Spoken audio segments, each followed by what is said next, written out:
In this series, we're taking a walk on the path of righteousness. And what we'll notice at this point in our walk, the path is going to become more practical.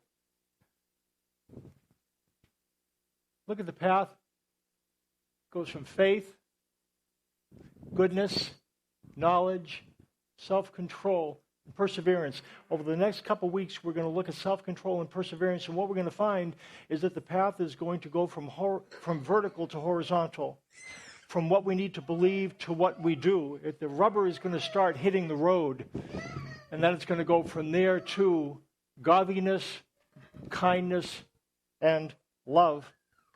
Look what it says in 2 Peter chapter 1, verse 3 through 6. His divine power has given us everything we need for life and godliness through our knowledge of him who called us by his own glory and goodness. Through these, he has given us his very great and precious promises, so that through them you may participate in the divine nature and escape the corruption in the world caused by evil desires. For this very reason, make every effort to add to your faith goodness, and to goodness knowledge, and to knowledge self-control. This passage was written later in the New Testament period. It's one of the later of the books of the New Testament. And when Peter writes it, he's trying to appeal to the Greco-Roman mind of that time. Again, many of the original people involved in writing the scriptures were Jewish. And what they found, that because of Greek culture, they tried to figure a way, how can we make this teaching relevant to somebody who was raised in that culture? The four cardinal virtues of Greco-Roman culture were self-control, courage, justice, and wisdom. And when they talked of self-control, they talked about having power over yourself. In fact, that's what the word comes from. The word, it's out of power. And what it means is that self-control is the ability to exert influence over yourself, to exert power over yourself. It presumes that there's a number of desires that you have. And self-control is the ability to rein in those desires when necessary. That's what it means, to have power over yourself. They applied it to sexual abstinence, to abstinence relative to food. Viewed as a whole, it's surprising that when self-control was such an important thing in Greco-Roman culture, if you look in the Bible, it doesn't emphasize control, self-control, a great deal. In fact, the word for self-control, it's only found 3 times in the Old Testament. 3 times. And in that, it's in the wisdom literature, in the Psalms and the Proverbs. And we're going to talk about why that might be. This passage, though, it gives us a time-lapse image of how faith turns into love. You know what time-lapse photography is. It takes something that takes a long time to grow, and it gives you pieces, snapshots, so that you're able to see how a plant grows in a series of steps. And that's really what this is. It's how faith blooms into love. And if you look at the process whereby faith blooms into love, this is how it happens. There's faith and goodness and knowledge and self-control and perseverance and godliness and brotherly kindness and love. This is how faith blooms into love. And as you look at this, we're going to look at the middle two, I want to call them the missing links. The missing links. A linkage is a way that power is directed in this direction and going in this direction. I forget what it's called in a car. When the motor spins and then hits something and it transfers that motion from this to this and spins the wheels. That's a linkage. And that's really what perseverance and self-control do. The initial things, faith and knowledge and goodness, come from this direction. And then they're going to drive something that's going to go in that direction and become godliness, brotherly kindness, and love. And at that linkage, the thing that turns this into this, are self-control and perseverance. So when you look at why doesn't faith end up generating love? What happens? Why is it possible to get a lot of knowledge about God and never have that result in the way we live our life? What's missing? The missing links. And I think the missing links are self-control and perseverance. And we're going to look at where they come from. Today we'll look at self-control. Next week we'll look at perseverance, and we'll try to understand how these things come into being so that faith can express itself in love. What it says in Luke chapter 8, verses 14 and 15. It talks about the parable of the sower and the seed.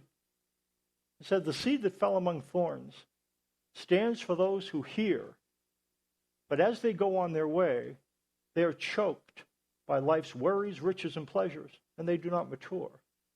But the seed on good soil stands for those with a noble and good heart, who hear the word, retain it, and by persevering, produce a crop. It talks about hearing the word, and what ends up happening, you hear the word, you remain in it, and by persevering, you produce a crop. When it talks about the influence of things that can get in the way of faith becoming love, it talks about worries, riches, and pleasures. And it seems to suggest that faith that results in love must manage the influence of worries, riches, and pleasures.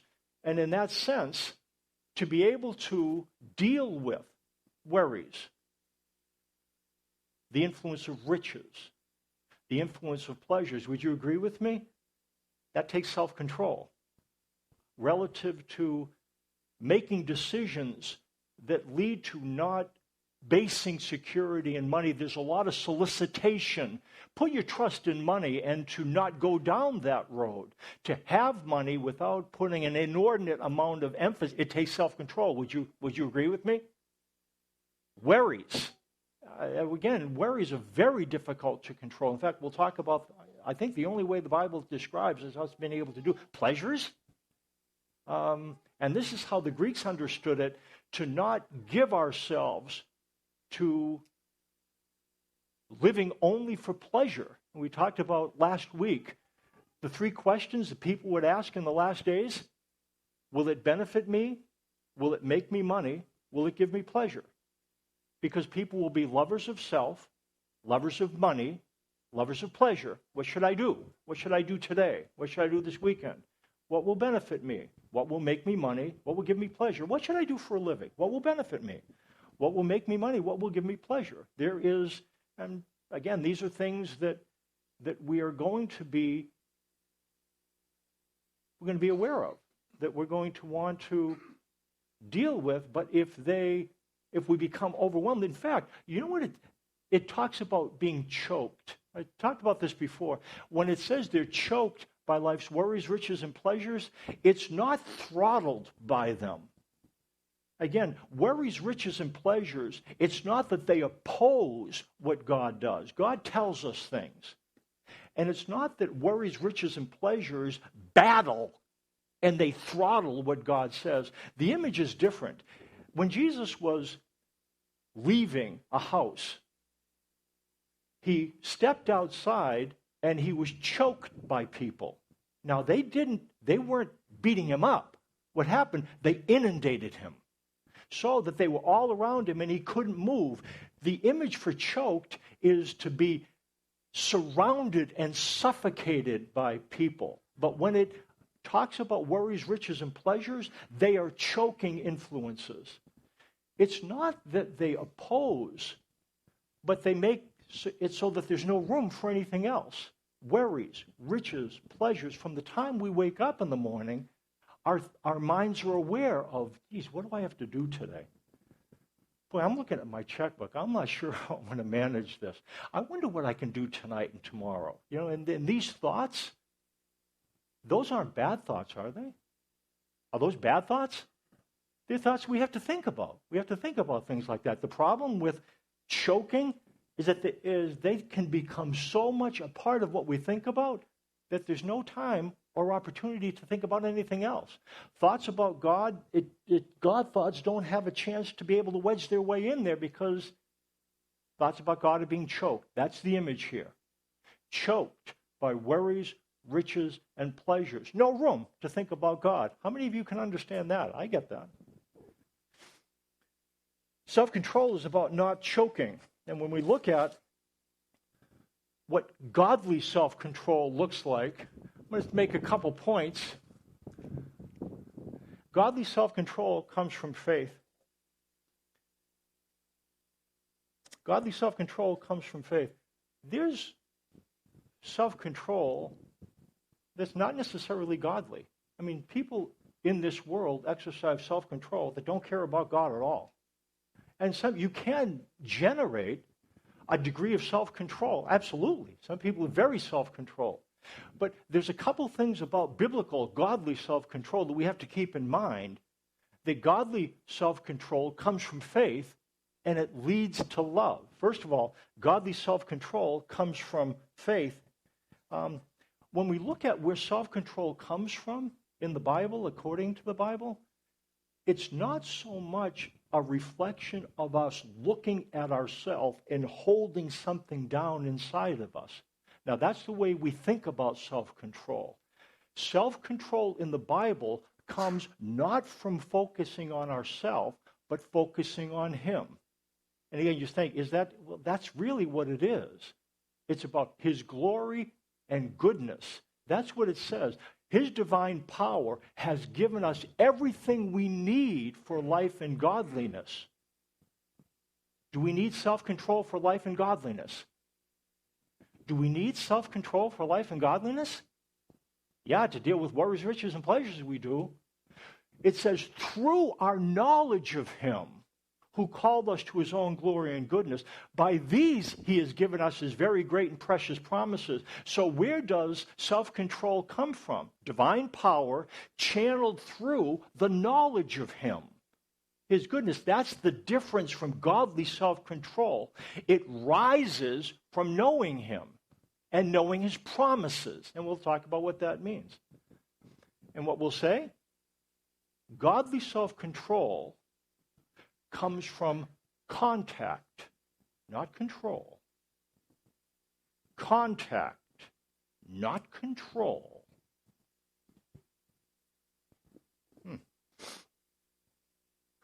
Godly self-control comes from faith. And we have to be occupied with knowing Him and His promises. And godly self-control, the next slide, it leads to love. Look what it says, 1 Corinthians 13, 2-3. If I have the gift of prophecy and can fathom all mysteries and all knowledge, and if I have a faith that can move mountains but have not love, I'm nothing. If I give all I possess to the poor, surrender my body to the flames, but have not love, I gain nothing. There's paths that lead to self-control. But a path to self-control that doesn't lead to love is not divinely authored. Self-control can exist when we put ourselves in a position where, leave me alone.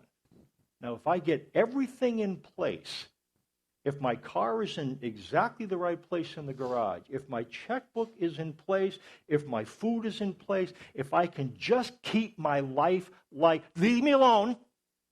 Don't touch me. I've got everything under control. Didn't I tell you? That's self-control, but it's a self-control that leads to self-absorption and selfishness. That is not godly self-control. Godly self-control is a different kind of self-control. It doesn't require me to order my life and have everything in place. It allows me to pour my life out. Would you agree with me? That's a different variety of self-control that leads to love, that comes from faith. If we're going to arrive at love, there's only one path that will end up there. There's only one path that leads to love, and it's the path of righteousness. And do you know what happens on that path? Faith, goodness, knowledge, two links: self-control and perseverance. Links leading to godliness, brotherly kindness, and love. Self-control and perseverance. Ungodly self-control leads to hypocrisy and judgment. We put a black hat on the Pharisees. They were very devout and very controlled. They did the right thing because they geared their whole life around doing the right thing, and yet they were Jesus' harshest adversaries. Why? So ungodly self-control tends to lead to hypocrisy and judgment.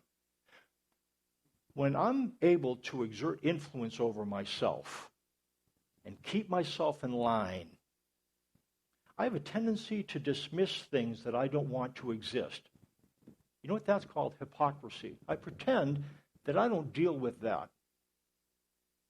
Ungodly self-control leads to hypocrisy and evidently to judgment. If I'm able to control myself and you're not, what am I going to do to you? What's wrong with you? I don't think this is optional. I think it just happens. That was the characteristic of the Pharisees, hypocrisy and judgment, because their self-control was there, but it wasn't godly self-control. Why wasn't it godly self-control? It wasn't based in God's glory and goodness. It wasn't based in his promises.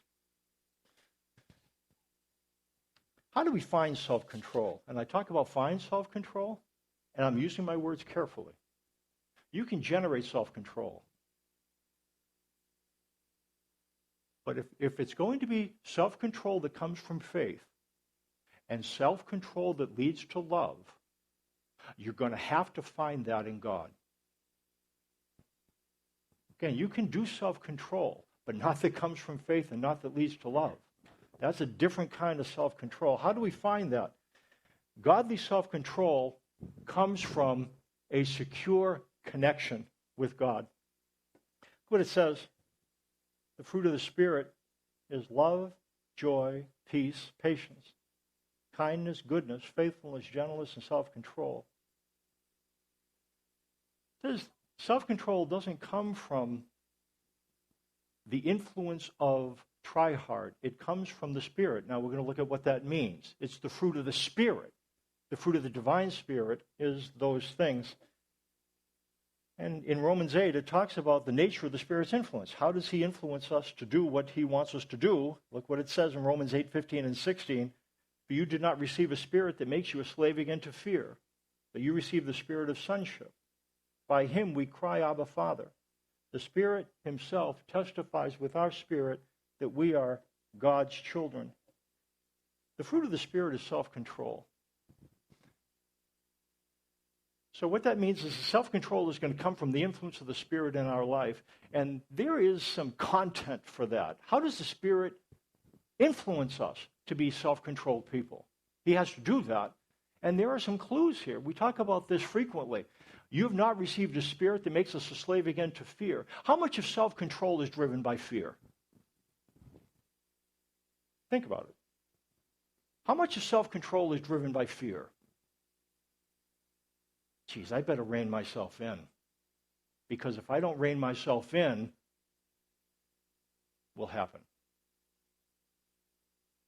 I better control my spending, because if I don't control my spending, will happen. I better stop checking out things that I'm checking out online. Because if I don't stop checking those things out, is going to happen. I better watch what I do when I go over there. Because if I don't watch what I do over there, will happen. So I control my spending. And I control what I look at. And I control where I go and control where I do. Again, and self-control can change behaviors, but not ones that come from faith and not ones that lead to love. The way the Spirit influences us to do self-control is not through fear. You say, how? It's what it says. The Spirit, you have not received a spirit that makes you a slave again to fear, but you received the spirit of sonship, and by him we cry, Abba, Father. This sounds weird. It's going to sound weird, but the self-control that God offers does not rely on fear. It relies on security. Godly self-control grows from a secure connection with God. You can do self-control. And in the beginning of our Christian life, God addresses some things, and they really might be addressed out of fear. At some point, though, you're going to have to change fuels. You know, when the space shuttle goes up, when it is escaping the gravity of the Earth, it needs to rely on a very powerful fuel source. Some of us, when we came into a relationship with Christ, our lives were way out of control. And we needed a significant boost to enable us to escape the gravitational pull of the things that we were dealing with, and it worked. At some point, though, you know what happens with the space shuttle? When it gets up to where it's escaping the gravitational pull of the Earth, what happens? It jettisons its prior fuel source. The rocket that propelled it goes off, and then it runs by another fuel source. If we are going to inhabit the orbit that God wants us to inhabit, we're going to have to switch fuel sources. Fear can do something, but it cannot generate the kind of things that will lead to love. The fuel that does that is security, confidence, the sense that God is with you. You say, what do you mean? I've talked about this before, but I'll draw an illustration again. We know that when children grow up, that if they have a secure relationship with their parents, the kids will end up developing self-control. It's a weird thing. If an infant grows up with a mental representation of the parent as responsive, the parent is cooperative, neither going in and messing with the child that allows the child to be able to do what the child needs to do to learn, neither being too involved nor too remote.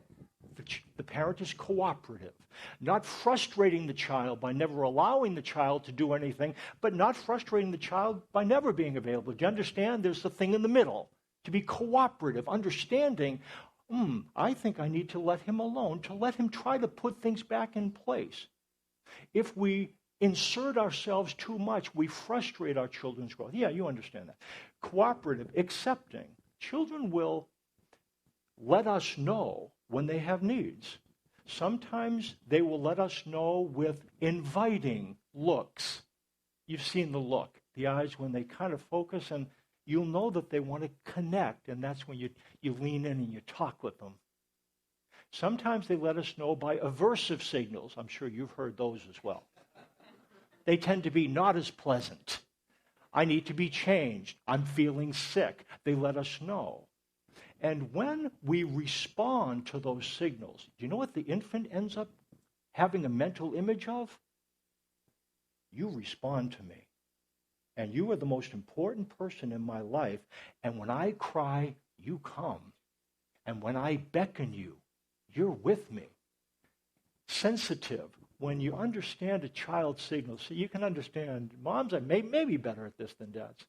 You can understand a tired cry from an angry cry, from a sad cry. I don't get those things. They all sound like a cry to me.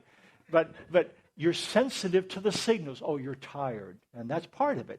Cooperative, accepting, sensitive, and available. You have to be within reach. Now, if I'm your child and you're my parent and you are cooperative, accepting, sensitive, and available, you know what that'll create in me? A sense of security. I'm not alone. I have somebody who will stay with me. And you know what that will produce in me? Self-esteem. I will feel I must be important because you're my world. And I'm important enough that you come when I ask you to come. Now, that might feel like it should develop a sense of, well, I'm a king, but it doesn't. I end up thinking, I must be important. I matter. What I want counts. Self-esteem. self-control. Isn't that funny? If I know that I'm not alone, listen to me. If I know somebody's with me, I don't have to demand what I want. Do you understand that? Do you understand that? I don't have to make it happen. I don't have to force you to meet my needs. I can wait because I've learned that you will come. Self-esteem, self-control comes from security, mastery. If I know you're with me and I don't have to protect myself, I can study things. What we know is if you are a safe haven for your child, a safe haven becomes a secure base. That's how you know. How do you know where the child is secure or not? A safe haven becomes a secure base. If a child feels safe, JC's my dad. And if that's, okay, work with me. If I can come and connect with him, and I'm secure because he's responsive, he's cooperative, accepting, sensitive, and available, and if I become a little bit afraid and I come, and now I'm secure. You know what I can do now? I don't have to stay here and make sure he's going to be there because he's always there. You know what I can do now? I have a safe haven. What can I do? Secure base. I'm going to look around. I'm going to read something. I'm going to play. How does this work? And I might get afraid, and I might think, oh, I'm alone. But then I have a safe haven.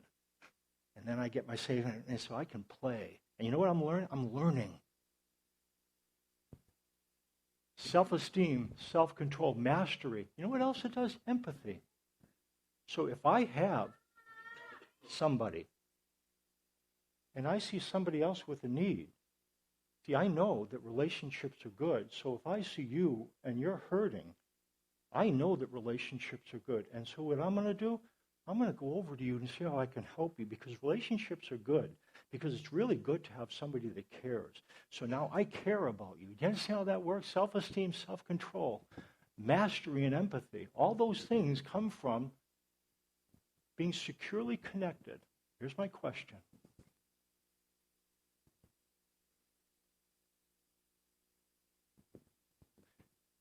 To the degree we understand that God is cooperative, accepting, sensitive, and available, will that produce self-esteem, self-control, mastery, and empathy?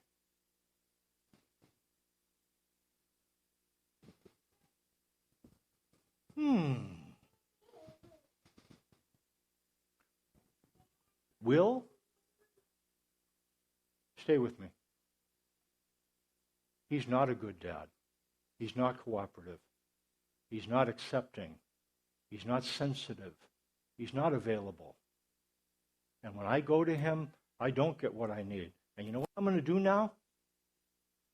I'm going to try to stay here because maybe if I stay here long enough, I can get him. But you know what I'm not going to do? I can't explore now because I'm not safe. And I'm not going to, I don't have self-esteem and my self-control because now I can't really depend on him. And so I need to try to make sure that I don't want things that are unrealistic to want, or I need to make sure that I get people to give me what I want. Self-esteem, self-control, mastery. I can't do anything. I do this, and I kind of there, and kind of empathy. I got too much to deal with. You understand how that works? If you grow securely connected with God, will you become selfish?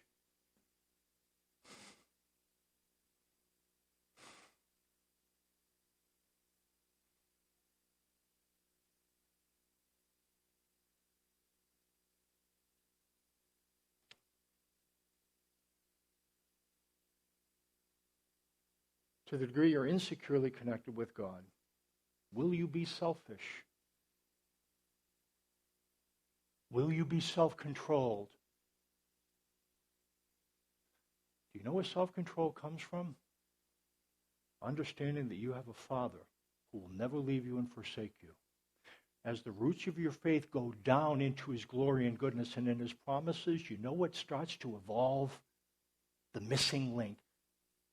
Would you agree with me that the church in America is low on self-control and perseverance? Would you agree with me? Why is that? Why is that? People not trying hard enough to be self-controlled? Could it be? Could it be because they don't know about his glory and goodness and his promises? Could that be? I think it is. Because godly self-control comes from faith and leads to love. If there's no one there,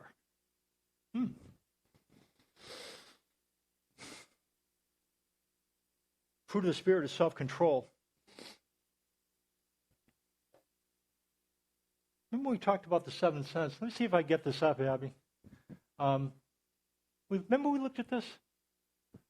The divine spirit upgrades the human spirit. The human spirit is naturally afraid of God. We tend to think of him as judgmental and punitive. And what the Spirit of God does is gives your spirit that tends to be afraid an upgrade. So, the next one, give me the next slide. It says, you have not received a spirit that makes you a slave again to fear, but you received the spirit of sonship. The Spirit himself testifies with our spirit that we're children of God. The default human spirit and the upgraded human spirit. Understanding that God is cooperative, accepting, sensitive, and available. Now, I want you to look at those two faces. Which of those two beings are going to be able to exercise self-control? Is there really any decision? The one on the left, is there any self-control that comes from there? Absolutely not. I need to have what I want. Because I'm afraid that if I don't demand it, it won't happen. You understand how that works? That's how this works. The fruit of the Spirit is self-control. The Spirit calms us. God's not going to go anywhere. He's going to be with you. And that allows you, again, to develop self-esteem, self-control, mastery, and empathy. The way it works. Self-control is the byproduct of security. Secret of self-control, it's the function of contact. You know what we've tried to do? If I'm afraid, my natural response when I'm afraid is control. Control's not a bad thing. There's some time that you need to take things under control. You know, when there's a threatening thing, if a kid's going to jump out in traffic, it's not a good time to say, I care about you.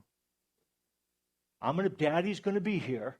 And no, there's times where you have to reach out and control, but it can't always be that, can it? It can't always be that. And it seems to be that that's the way it is. You know where self-control comes from?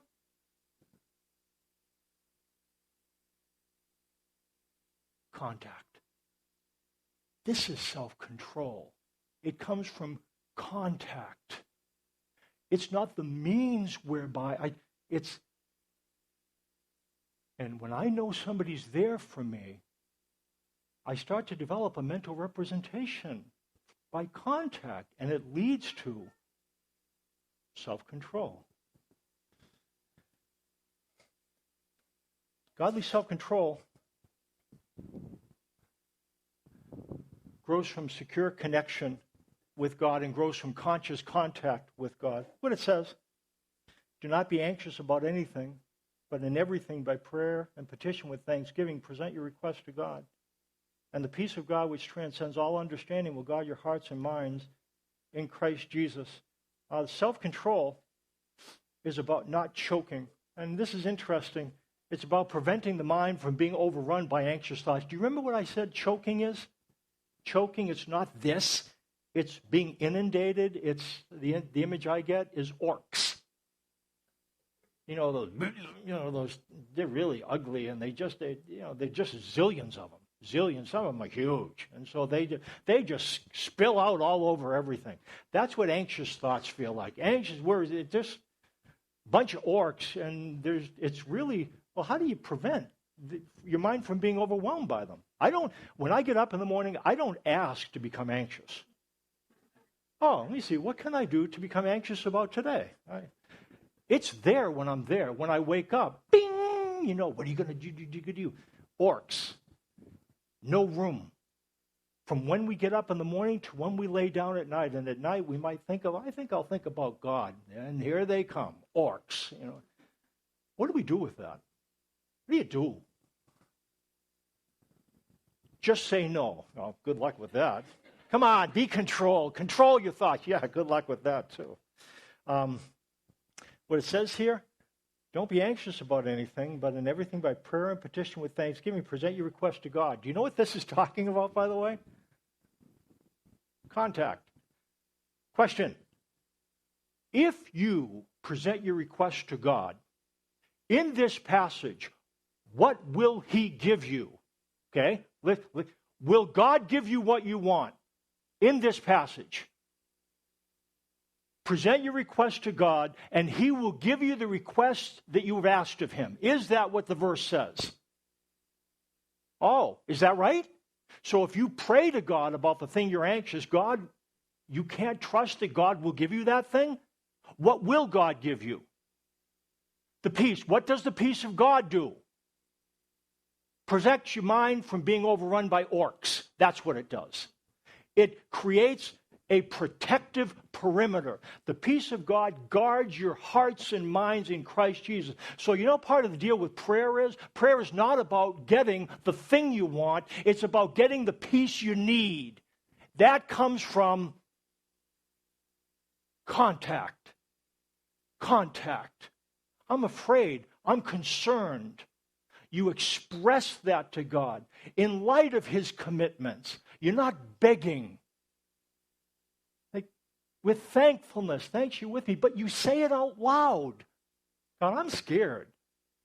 I don't like what happens when I go over there, and I don't like what happens when I go online, and I don't like what happens as I look in the checkbook, but I'm not going to try to control those things right away. What I'm going to do, I'm going to try a different route, a biblical route, a godly route, contact. God, I don't know what to do. And you know what happens? I think about his commitments to me. And it's not that the problem goes away. You're going to, in fact, the peace of God exists in the presence of tension. He's not going to change your circumstances. Just isn't. Or if they change, it'll be one thing for another. God is not invested in providing you with a tension-free life. If he did, you wouldn't need his peace. You wouldn't need contact. God is not invested in providing you with a tension-free life. It's not that he doesn't care about you. You know what he's trying to teach you to do? Use contact. Tell him about it. And what will he give you? He might not give you what you want. He'll give you what you need, which is his peace, faith, goodness, knowledge, self-control, which comes from, you understand? Perseverance, godliness, brotherly kindness, and love. To much of the Christian world, in fact, there's got to be, for Christianity, there's a what and a how. I'm going to finish with this. The what is, be self-controlled and persevering. You know what the problem is in Christianity? Do you know what the default how is? What's the default how? Self-control is the default how. You're a Christian, start to act like it. You've got Jesus in your life, right? You got Jesus in your life, right? Start to act like it. How do I act like it? Stop smoking. Don't smoke, chew, and go with girls who do. And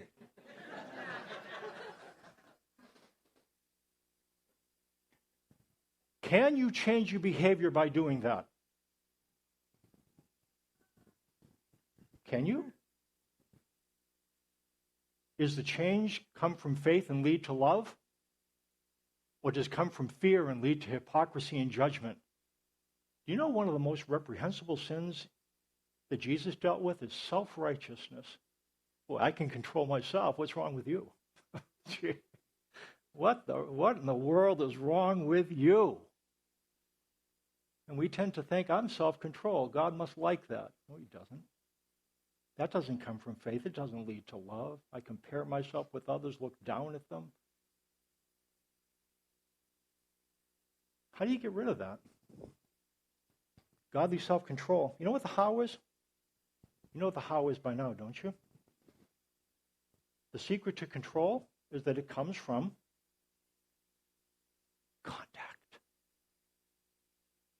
The secret to self-control that's godly is that it comes from, tell me, contact. Why do you need to connect with God? Because everything comes from that. I'm going to give you a warning, and then I'm going to be done. Some of you are going to try this thing, and you've already tried it, and it doesn't work, like this clicker. It's not really working very well today. Not your fault back there. Well, Abby, it might be your fault. Not John's fault, certainly.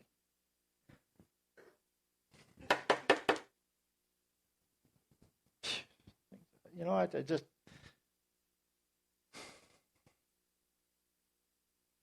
We tend to sometimes think that all we have to do is just hold on to God and point, and He'll just change things. And when we don't do that, when we assume that contact exists for the purpose of control, yeah, I remember what Mike said, okay? I'm holding on, and yeah, this isn't working. I still got the same circumstance. So, yeah, if you just would. Okay, thank you. We got Houston, we have a problem. I jettisoned, so I'm not doing the fear thing. Mike talked about, the other fuel source going around the planet. This is not working, and we tend to think, you know what the problem is? When we see contact for the purpose of control. So here's what I do. I just need to, like Eddie Haskell. Remember Eddie Haskell from Leave It to Beaver? We kind of do that with God. Hi, Mrs. Cleaver. My, you're looking lovely today.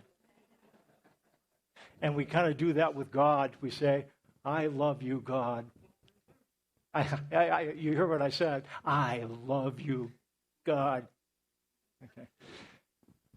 Contact doesn't exist for the purpose of control. Contact exists for the purpose of contact. You know what happens in the wake of contact?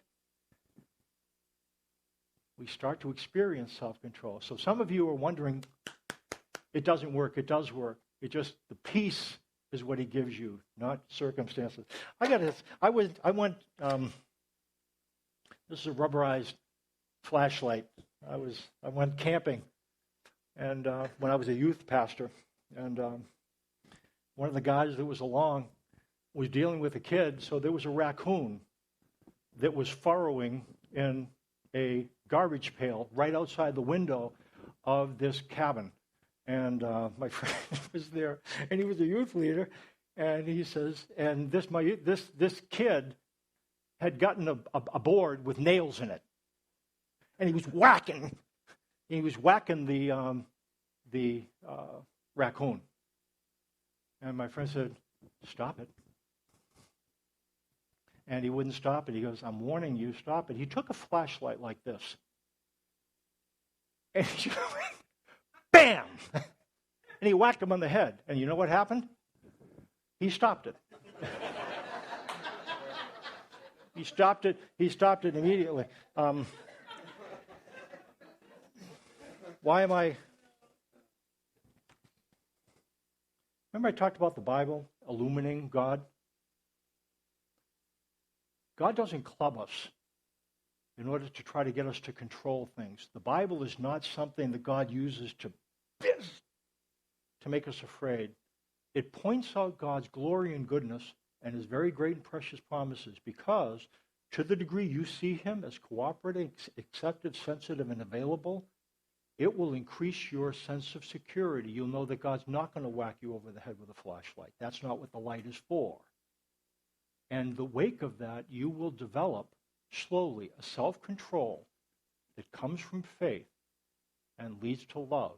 That's godly self-control. We're going to have the worship team come forward and do a closing song.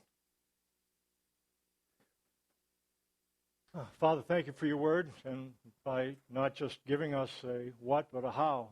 It seems like without a compelling how, a clear how, self-control becomes the how. We hear you telling us what to do, and then we have to try hard to do it. And then we give up, and then we try hard, and then we give up, and then we try hard, and then we give up. I pray that you'd help us to get off the give up, try hard cycle. I ask that you'd help us to better, day by day, learn contact Contact is not the means to get you to give us what we want. It is a means whereby we can get what we need, peace. The kind of peace that can live in the context of tension, that doesn't need to be delivered from tension in order to feel secure. Secure comes from connection, not correcting things. Contact, not control. It is really hard for us. Continue to help us to be the men and women you want us to be. Children, sons and daughters of a loving Father. Thanks in Jesus' name. Amen. Next week we'll talk about perseverance.